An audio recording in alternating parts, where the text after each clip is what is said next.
Welcome, I'm Darren, and I'll be your guide today as I rank the best card designs in 1991 for both football and hockey. And normally with these rankings, I like to start off with an honorable mention. In this case, I actually want to do a shout out beforehand. There are two sets in this year that did full bleed cards with basically no border, and it's a bold thing to do because when you do that, you are entirely reliant on great shots. And there are a couple of great shots in these sets. I'm going to show you three between Pro Line and Platinum. These are just three, but there are a lot more that are really good. But I couldn't get away from showing these cards, and yet at the same time, there's so many cards in both these sets that don't really carry through that I couldn't talk about them as great sets because while they have some great highs, they don't have enough to really make the whole card set stand out against the card sets that actually do have borders. So I'm giving a shout out for these. But I do still have an honorable mention, and in that case, I'm doing 1991 Upper Deck Football. Now, Upper Deck was having a tough time by 1991 of making a card set that really had the dynamic quality to justify the expensive packs that they were selling. And here in 1991, they finally pulled off with football a card set that, while not great, was showing that, okay, they were starting to get there. It is actually a really good card design. It's not a spectacular one, but it is really good. It's got some really good team colors, and the way that the colors are, they're very rich, but they're very thin. And the images, there are a lot of really well selected images, but they don't stand out.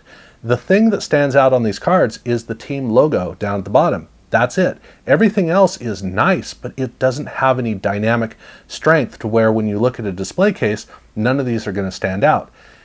And then it also has an Upper Deck card back, which just is unforgivable, but that's what Upper Deck was doing, and it was always a restriction. They would get around to making a great card, it just would be a little bit later on with basketball. So this was the card set that showed that something great was around the corner. It's just we'd have to wait a little bit for that to get around that corner. So this card set, I gotta give props to them for making it, but it wasn't quite at the level of standing up against the top five. And with the top five, I'm starting off with Score Hockey. Now, Score had always had this tradition in baseball and in football of having different colors in each, basically every set, every 110 cards, they'd change to a different color. 110 card printing sheets, and so then that was the way that they made all the cards. In hockey, for whatever reason, in 1990-91, they did not do that, so all the borders were the same. And I'm not going to say that it hurt the cards, but it was something about hockey that they were doing, which was they were not changing the borders. That doesn't mean that they didn't have different color borders. And it's interesting with the 1991 set where they had three different kinds of packs that you could buy. I'm not talking regular and jumbo. I mean three different sets that came in different packs. And each one was a different color. You had the US release. That was in purple. You had the Canadian release, which was in red. And you had a Canadian Series 2, which was in blue. So those were the three ways that cards came, and most of the cards came with basically two different versions, the US and the Canadian, which meant you either had purple or you had red. And then there were a bunch of cards that were almost entirely just the blue. So it's not like you had three different versions of each card, but the cards did have three ways that you could see them, and I'm not sure which color was best. Each one has its strengths and its weaknesses, but overall, this is part of what makes these cards great, is the fact that they have a really wonderful color fade from a really rich color down into white, and then a 1990 football-esque little band down at the bottom that's kind of a counterpoint. And the strength of the color is really strong and really defines the card, which means when you look through a display case, you are noticing this card. And then inside there's an inner border that's actually skewed. So it gives the card a little bit of a pop dynamism that's kind of fun. And then they have a nice little echoing border down there. The images work well enough, but the card is well balanced. So this was a very, very, very, very successful hockey card design, which at this point was quite unusual. And that's part of what makes it great, is that it is, to me, just about the best hockey design that had ever been made up until this point. And it's really wonderful, but also hockey was having a difficult time becoming a national conversation. Now, I grew up in Northern California, way out in the woods, but when the San Jose Sharks came, you didn't all of a sudden see hockey cards appear. It took a long time for hockey to become a main conversation point, and I mean a long, long time for that to happen. So Score made a card set that actually stood out well enough that if people weren't already familiar with hockey, this card would be one that they would actually notice. It's really good. The card back, not great, but it's good enough. So this was a success. It was not the best card ever, but it is actually a really good card, and I think a lot more successful than the better designed but more boring Upper Deck Football. But Score was, in 1991, Score also made a second set called Pinnacle, and that became their flagship. Pinnacle was an upgraded version. It was supposed to compete head-to-head with Upper Deck, so it was supposed to have that fanciness of what Upper Deck was supposed to have. But with Pinnacle, they got that right out of the gate. This is a wonderfully designed card. I mean, it really is a great design. And that's part of the problem, is it's overly designed. It's really wonderful. It's got the black inner border area. It's got a really strong image of the player in action, as well as a portrait shot of the player. And then it's got some color elements in it and some color fades. And the way all of that works is very professional, very nice, a little bit too grid-like. And that's kind of where this card design falls off, is the fact that it's not a free-flowing, fun card. For kids, they're not going to notice this card. For adults, we are. This is the kind of card you stop and you spend time enjoying. That's what these cards work as. And they did the same card design in both football and hockey. Those were the only two releases they did this year. Which one's better? I don't know. I'm a football guy. I know how the football cards look, and I think the football cards look better. But I wouldn't be surprised if hockey fans thought the hockey card looked better, because it is quite possible that the hockey looks better. This is one of those unusual cases where both versions, both releases, read about the same. So it's really successful in part because it has the fluidity of working for both sports. But another strength to this card is that on the card back, it's actually a really good card back. Not great, but it's really good. Are you paying attention, Upper Deck? See, it is possible to do it. And this is the one place where I would say that football has an advantage, because the helmet actually looks better than in hockey. They have a little circle with a logo. That doesn't read quite as well. The helmet is a lot of fun. So this is a card set that I think is very well designed, almost too well designed. It's a wonderful card, but it doesn't have the energy. And that's why it's down here at number 4. Number 3 is Pro Set Football.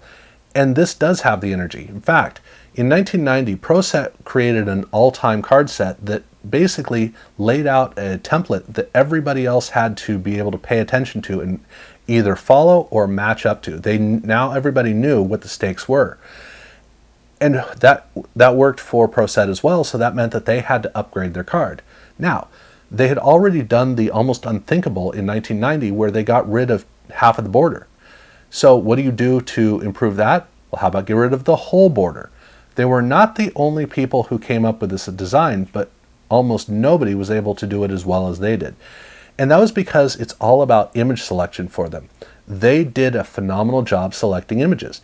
Now, this is an 800 card set, so it's not like they succeeded with every single card, but when they did succeed, it was really, really, really good, really powerful. The images tended to read really well, sometimes in a very distinct, very powerful way, sometimes not as much. And then they have a nice little team color box with the player name and the team name on the card front, which made a good complement, and it helped to make the set all feel cohesive. That's great. And the card back is a little bit more professional than the previous year. A little bit anemic, but still, it's a better card design mathematically. But I would say in terms of the fun, I think that the 1990 card set is more fun than this. So it's technically better, but I don't know that it's ultimately better. But I do have it down here at number 3 for a reason. And that is, it's entirely reliant on the images. And if the images don't work, the card actually does work, but it's not powerful. It's not bold, doesn't carry on its own, which Score succeeded in doing. So in 1990, Score realized they had to work really hard to compete with Pro Set. In 91, I think they may have surpassed Pro Set. I don't know that they did, but they definitely, I think that the card that they created is stronger. This is another color changing card where every single 110 cards has a different color theme, but they have this odd vertical fade from color to white on the card. And it's weird because it's a weird off balance effect. It's not something that you do very often, and there's a reason for that, which I'll get to in a second. But the colors are all really strong, really good, and the images, oh, these are amazing images. I mean, Score looked at Pro Set and went, oh, really? So that's the level of, okay, well, we can surpass that. And I think they did. The images that Score went with are just phenomenal images, and that is almost through the entire set.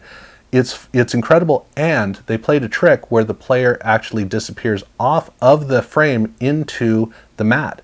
And it's really tough to do it in a way that works and is strong, and here they succeeded in it. So it was great in terms of the color of the border, the image selection, popping out of the border, all of that is great. The card back is okay, it's almost great, but that speckly gold band around the outside is just, oh, it's really wonderful. This card set I've always really enjoyed. I've always loved it. And yet I always think, oh yeah, that was one of the good ones, but not great, until I see it. And then I always go, oh yeah, this was wonderful. Why didn't I remember that? And it comes down to that stinking vertical fade. Here's the problem. I'm OCD. Now, is it clinical? No, but I am very much OCD. And when you're obsessive compulsive, you notice things that other people aren't going to, like in this case, you got a color fade to white.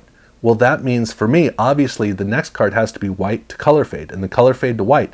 And you can't have two different colors on the same page, so 110 comes kind of in the middle of a card page. Well, that doesn't work, and so for me, it always frustrates me because I look at it and I need to line it up and get it right, and I cannot do it with this set. Why do they do this to people like me? This is not right. It's not okay. That's the only gripe that I have about the card, and it's not that big of a deal. Okay, it really is that big of a deal, but that's not the reason that it's down here at number 2. And I could easily drop this a few pegs down because of that annoyance, but at the end of the day, these cards are just phenomenal. And that really helps you to understand how significant the number 1 is, which is Action Packed, which to me, this has a really good case to be made for the perfect card. It's not quite the perfect card, but it may be as close as anybody ever came. Now, Action Packed, the whole thing is this really cool effect where everything is in relief. And that means that the image it literally pops off the card. I mean, it really does. There is no way around it. The fact is that when you look at these cards, the image on the card comes out to you, and it engages you in a way that no other card possibly could. And you add to that the really rich colors that they have, and the borderless design. I mean, this is a full bleed card, which means that the image not just disappears off the card, it wraps around the card. So it really is in space. It is floating there. It's incredible. And they played a trick where the background around the player is all matte and the player is glossy, which means that the background is not out of focus, but it's not vibrant, whereas the player is very sharp and very clear and really stands out. In the case of Score, they had blurred out the background, so that meant that the player was the thing in focus. Here, they figured out how to do it while keeping the background in focus. Phenomenal trick. And they have an inner border element of the gold foil. I mean, just a lot of gold foil, which is incredible. And then, as if that wasn't enough, they have a whole helmet right on the front, which, if done right, is incredible. And it's incredible. I mean, throughout, this card is just so incredible. They basically looked at Pro Set and went, oh, we can do it better. And boy, did they ever do it better. These shots are right up, they're very intimate, they're very close. I keep gushing over this card because it's phenomenal. The card back's pretty good. I like all the gold foil back there. But this card front, to me, it's on a whole nother plane. Now, how does it stand up against basketball and baseball? Well, that's my next video in the series that I'll be doing, so definitely check that out when I get around to doing it. Spoiler alert, this ranks pretty high in comparison. But this is 1991 was definitely a high watermark where everybody was reacting to 1990, and you saw everybody showing up with as close to their A game as they could. Some cards would get better. A lot of cards would not. So there are some unusually good card designs here in a year that really shouldn't have. And it all comes down to reacting to only 2 or 3 card sets in 1990 that were phenomenal. And you can tell that people really were getting the message. And so this is a wonderful card year.